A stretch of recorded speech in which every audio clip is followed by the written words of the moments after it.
Magandang araw po mga kalods. Ito po, pupunta po kami ng pamilya namin sa beach. Makikain po kami. Ayan na po, tingnan nyo po. Ito na po. Oh, ito yung mga kasama ko. Kayo na ang husga kung sino maganda.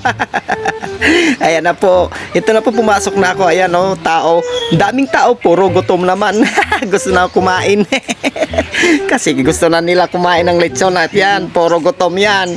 Handa nang kumain yan sa bakbakan. Gino, yan na po, tingnan nyo po. Ang dami ng taong gustong kumain. Ayan na, tayuan na mga guys. Ayan na po, tingnan nyo po mga karels. Ito na po. Yan na.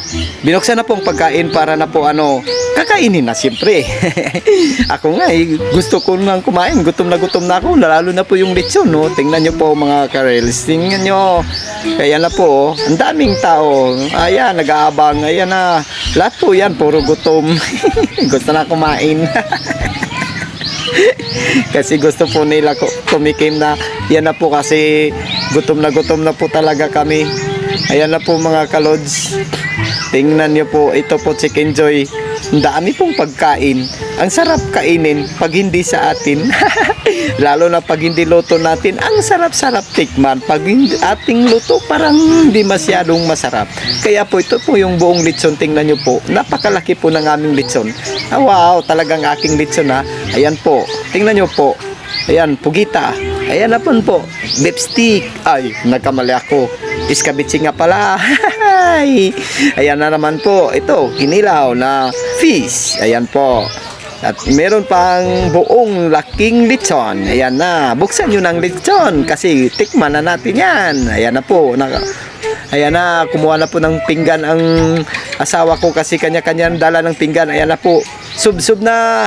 Sulong mga kapatid. At naman, wag na kayong magpabagal-bagal mga anak. Ayan na.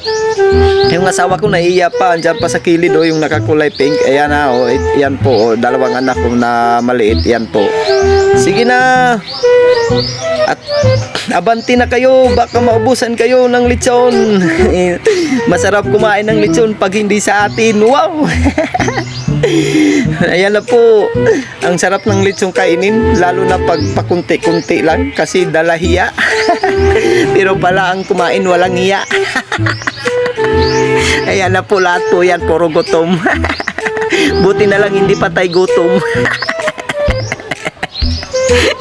Ay nako. Ayan na po, kainan na po. Kainan na po ng makakapal ng muka. Ang manipis bawal po dito kasi kailangan po pakapalan ng mukha para kakain at mabusog ka po dito. Ayan na po ako, sobrang kapal ko. Nahanap ko yung asawa ko, baka naligaw. Sana yun. Kain na tayo guys. Sarap ng kain ko guys. Ayan na po. Tingnan nyo po guys. Ito po yung napakasarap na pagkain. Ang dami po talaga. May enjoy kang kumain dito kasi dami nyong kumain at puro mga gutom na rin. Minsan ka lang makain ng lechon kasi ang lechon po ay sobrang mahal talaga. Kung bibilhin mo yan ay naku, napakamahal po. 700 per kilo. Yan po, kainan na lang. Huwag nang maingay. Yan na po. Tingnan nyo guys. Yan, asawa ko. Kain ka mami. Huwag kang mahiya sa akin. Kuha pa tayo ng marami doon kasi dadalhin natin sa bahay. Yan, naghahanap na ako ng pwede kong paglagyan ng lechon para pag uwi ko may dala ko, may pang-ulam ako sa gabihan. Ayan po guys, asawa ko. Bukas ng cook. Ayan na po, tingnan nyo po. Sige, kain kayo. Ayan po yung kulay orange. Kapatid ko po yun. Bunso kapatid namin guys. Ayan po. Ito na po guys. Sige. Ayan, uminom ng asawa ko ng coke. Ang ganda ng busis. Ayan po mga lods. Tingnan nyo po. Ayan ako. Punasan natin yung ating muka. Para naman manipis-nipisan yan. Ito na po yung lechon guys. Tingnan nyo po parang palaka. Wala na pong muka. Lahat po yan ay talagang inubos nila kasi puro gutom na yan. Ito po yung salarin talagang lakas kumain. Maraming salamat po guys.